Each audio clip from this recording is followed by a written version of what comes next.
Hello explorers, myself Roshni and welcome back to Concept Chatter.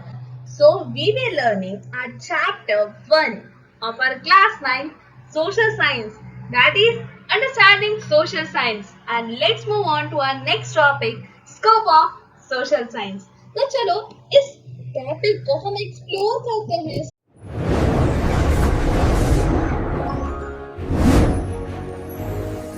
समझते हैं क्या क्या है हमारी सोशल साइंस की scope. So what does scope means, पहले ये बताओ कि स्कोप का मीनिंग क्या होता है। Scope means the range of topics a subject covers.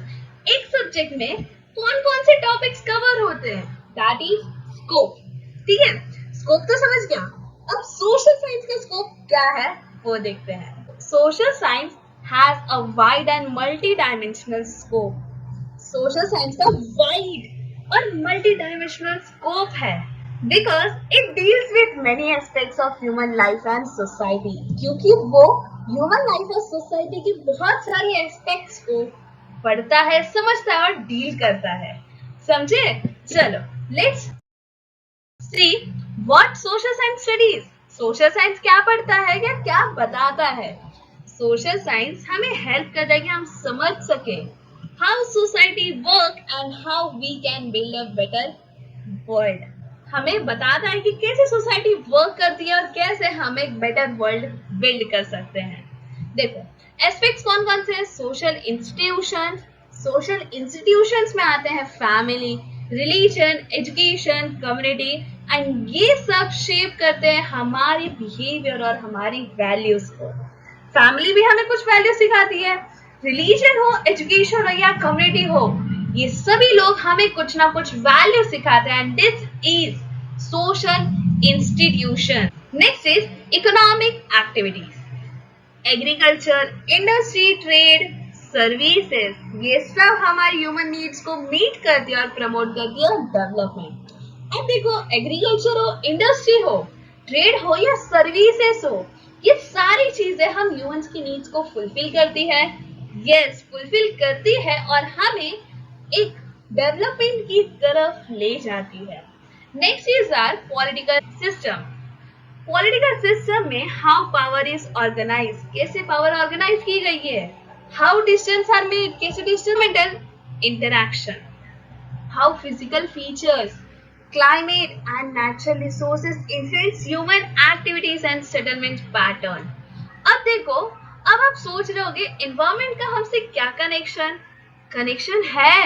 जैसे फिजिकल फीचर्स है, क्लाइमेट है या नेचुरल रिसोर्स है, वो सब हमें इन्फ्लुएंस करती है, हम ह्यूमन की एक्टिविटीज और हमारी सेटलमेंट पैटर्न्स को इन्फ्लुएंस करती है। जैसे हमने पढ़ा है हमारी क्लास 8 की चैप्टर नंबर 1 में कि कैसे रिसोर्स रिच एरियाज अट्रैक्ट करते हैं पीपल को, वैसे ही next social science studies both the structure of society and the processes, जो यहाँ पे सोशल चेंज और डेवलपमेंट लाती है। तो सोशल साइंस क्या पढ़ती है, सॉरी, दोनों स्ट्रक्चर ऑफ सोसाइटी भी और उसकी प्रोसेस भी कि वो सोसाइटी कैसे बन रही है ताकि हम सोशल चेंज और डेवलप, दोनों स्ट्रक्चर ऑफ सोसाइटी भी और उसकी प्रोसेस भी कि वो सोसाइटी कैसे बन रही है ताकि हम सोशल चेंज और डेवलपमेंट को समझ सके। Next is a social issues studied in social science. कुछ सोशल इश्यूज भी होती है सोशल साइंस में जो हम समझते हैं और उसे डील कैसे करें वो भी हम सीखते हैं। So first is inequality. What do I mean by inequality, कि किसी को इक्वली ट्रीट ना करना, दैट इज इनइक्वालिटी। जैसे पहले के टाइम पे जो लोअर कास्ट वाले थे उन्हें इनइक्वल ट्रीट किया जाता था, तो इसीलिए उस थ्रू हमें समझाया गया about inequality. Next is poverty. Poverty means गरीबी। तो गरीबी से हम कैसे डील करें, पोवर्टी कैसे डील कर, पोवर्टी क्यों आती है, कैसे आती है, क्या ऐसे सिचुएशंस होते हैं, क्या ऐसे रीजंस होते हैं जो पोवर्टी आता है, तो वो हम समझ सके और उसे हम डील कर सके। अनएम्प्लॉयमेंट भी बहुत बड़ा इशू है ऑफ सोशल साइंस। जैसे बहुत सारे ऐसे बच्चे या बहुत सारे ऐसे कह सकते हो यंग जनरेशन है जो एजुकेटेड है बट अनएम्प्लॉयड है। तो वो सारी चीजें बताता है हमें सोशल साइंस कि ऐसा क्यों है, कैसे है, और हम ऐसे क्या करें कि हम उससे ओवरकम हो सकते हैं। नेक्स्ट है environmental degradation. Environmental degradation means, अब बताओ, डिग्रेडेशन मीन्स तो आपको पता नहीं होगा, अपग्रेडेशन पता है? हमने बहुत सारी चीजें अपग्रेड की है, हमारे फोन को हम अपग्रेड करते हैं, है ना? तो अपग्रेड मीन्स एक लेवल ऊपर जाना, तो सेम एज डिग्रेड क्या होगा? एक लेवल नीचे होना।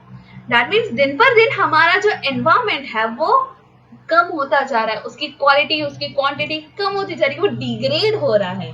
दैट मीन्स हम नेचर को डैमेज कर रहे हैं। Next is sustainable development, meeting today's needs without harming future generation. तो सस्टेनेबल डेवलपमेंट भी एक बहुत बड़ा इशू है, क्योंकि जो वाटर हमें आज नॉर्मली मिल रहा है और हम उसे बहुत वेस्ट कर रहे हैं, बट एक सिचुएशन ऐसी भी आएगी कि हमें वाटर मिलेगा ही नहीं, तब हम उस वाटर की वैल्यू समझेंगे। तो this is why sustainable development भी एक बहुत ही बड़ा सोशल इशू है जो हम इस सोशल साइंस में पढ़ते हैं, ताकि हम अपने आप को अच्छे से इम्प्रूव कर सकें। नेक्स्ट है benefits of social science. Social science पढ़ने के क्या बेनिफिट्स होते हैं? ये स्टूडेंट्स को बनाता है aware of challenges face by society. Society में कौन कौन से चैलेंजेस फेस करने पड़ते हैं, उससे आप अवेयर रह सको, इसीलिए हम पढ़ते हैं social science. Develops analytical and reasoning skills. यहाँ पे उस बच्चे में या उस स्टूडेंट में डेवलप हो सके एनालिटिकल स्किल्स, मतलब वो चीज को वो एनालाइज करे कि क्यों हुआ, कैसे हुआ, कब हुआ।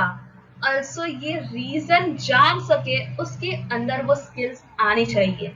Helps study society in a logical, systematic and scientific manner. So ये हमें हेल्प कर रहा है कि हम सोसाइटी को लॉजिकल वे में, सिस्टमैटिक वे में और साइंटिफिक मैनर में समझ सके कि व्हाट एग्जैक्टली इज सोसाइटी।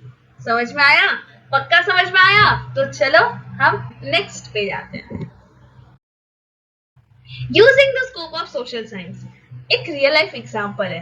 देखो, a student notices that farmers in a nearby village are migrating to the city. एक बच्चा था, एक स्टूडेंट था, जिसने नोटिस किया कि इस विलेज के बहुत सारे फार्मर्स माइग्रेट कर रहे हैं टू द सिटी। माइग्रेट मतलब अपनी जो बर्थ प्लेस है उसको छोड़ के दूसरे प्लेस में सेटल हो रहे हैं। अब इस माइग्रेशन के बहुत सारे रीजंस हो सकते हैं। क्या आपको पता है इस माइग्रेशन के आपके हिसाब से क्या रीजन होगा? बताओ क्या रीजन होगा? आप तो ये कहोगे कि हाँ उसको जॉब नहीं मिली होगी इसलिए वो चला गया होगा, बट जॉब नहीं मिली दैट डजंट मीन्स कि उसके फार्म भी तो है, उस पर भी तो डिपेंड रह सकता है। तो चलो अब हम देखते हैं इसके क्या क्या रीजंस होंगे और किस किस एंगल से हम इस प्रॉब्लम को देखें तो हम इसके कॉजेस समझ सकते हैं और हम इसके पॉसिबल सॉल्यूशंस भी फाइंड आउट कर सकते हैं। देखो, अब हमें यहाँ क्या यूज करना है, हमारा scope of social science. First, social institution. Is the family structure breaking down? Are elders left behind? क्या फैमिली स्ट्रक्चर ब्रेक हो रहा है? क्या उधर के जो एल्डर्स है उनको छोड़ दिया गया है? इस वजह से भी हो सकता है क्योंकि उनको वैल्यूज और बिहेवियर ना मिला हो। Next, economic activities. Is farmer not earning enough? क्या वो फार्मर अच्छा खासा अर्न नहीं कर पा रहा था? क्या वहां पे इरिगेशन या मार्केट फैसिलिटीज नहीं थी? रीजन है ना, तो इस वजह से भी यहाँ पे माइग्रेशन हो सकती है कि उस फार्मर को अच्छा खासा अमाउंट नहीं मिल रहा हो, मार्केट फैसिलिटीज नहीं मिल रही हो, इरिगेशन पॉसिबल नहीं हो पा रही हो। Next, political system. क्या वहां पे गवर्नमेंट फेल हो गई टू प्रोवाइड इलेक्ट्रिसिटी, रोड या फेयर प्राइस? क्या यहाँ पे क्या हुआ, गवर्नमेंट का इन्वॉल्वमेंट? क्या वहाँ गवर्नमेंट फेल हो गई थी कि वो अच्छे से फेयर प्राइस नहीं दे पा रही थी, या वहाँ पे इलेक्ट्रिसिटी नहीं थी, या वहाँ पे रोड्स नहीं थे जिसकी वजह से ये फार्मर माइग्रेट हुआ? क्या कुछ ऐसा सिचुएशन था? Next, environment. Is poor rainfall और सॉइल क्वालिटी द रीजन? क्या यहाँ पे पुअर रेनफॉल और सॉइल क्वालिटी रीजन है? ये क्या आएगा, एनवायरमेंटल इशू। नेक्स्ट है social issue. Is the case of poverty and unemployment? क्या वो केस पॉवर्टी और अनएम्प्लॉयमेंट का था?